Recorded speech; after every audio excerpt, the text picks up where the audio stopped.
Big boss హౌస్‌లో ఎప్పుడు ఎలా నడుస్తారో ఎవరు ఏమీ చెప్పలేరు. అయితే ఈసారి సీజన్ 8లో మాత్రం ప్రస్తుతానికి నిఖిల్ వైపు తోడుగా సోనియా అయితే ఎంటర్ అయిందన్నట్లుగా అనిపిస్తుంది. మరి మీలో చూసిన వాళ్ళకి ఎవరైనా అనిపించిందో ఒకసారి కింద కామెంట్ సెక్షన్‌లో తెలియజేయండి.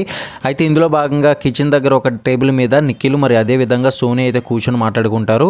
అప్పుడు ఆ సందర్భంగా మాట్లాడుతున్న సమయంలో సోనియా ఒక విషయాన్ని అయితే తెలియజేస్తది. సో నీకోసం ఏదైనా చేస్తానని, నువ్వు ఏం చెప్పినా కూడా దాన్ని పాటించే విధంగా నేను ఉంటానని చెప్పడంతో కాస్త నవ్వుకుంటాడనమాట. అయితే ఈ యొక్క గ్యాప్లోనే మనకి పృథ్వీ అక్కడ టిఫిన్ చేస్తున్నట్లుగా పక్కకు వచ్చి మాట్లాడతారు. సో అక్కడ చిన్న ఘర్షణ వచ్చి అక్కడ నుంచి లేచిపోయేసరికి సోనియా చేపట్టుకొని ఎందుకు అలా వెళ్ళిపోతావు, ప్రతిదానికి ఎందుకు అలుగుతావు అని అంటే నేనేం అలగడం లేదు, నాకు ప్రస్తుతానికైతే ఇంట్రెస్ట్ రావడం లేదు మాట్లాడడానికి అని చెప్పేసి అనేసరికి నిఖిల్ వెంటనే చేపట్టుకొని వచ్చి కూర్చో ఎందుకు అలాగా అని చెప్పేసి కూర్చోబెడతాడు.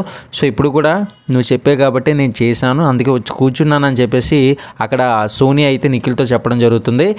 ఏంటో నాకు అన్నట్లుగా అక్కడ చిన్న స్మైల్ అయితే నిఖిల్ ఇవ్వడం జరుగుతుంది.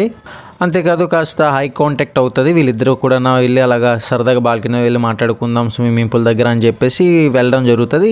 అయితే ఈ యొక్క ఇన్సిడెంట్ అనేది చాలామందికి నచ్చడం లేదు. వాళ్ళు అట్లా ఆ బాండింగ్ అనేది పెంచుకోవడంతో కొంతమంది అయితే చాలా వరకు కూడా ఎందుకు అన్నట్లుగా అయితే వారి యొక్క అభిప్రాయాలు తెలియజేస్తున్నారు.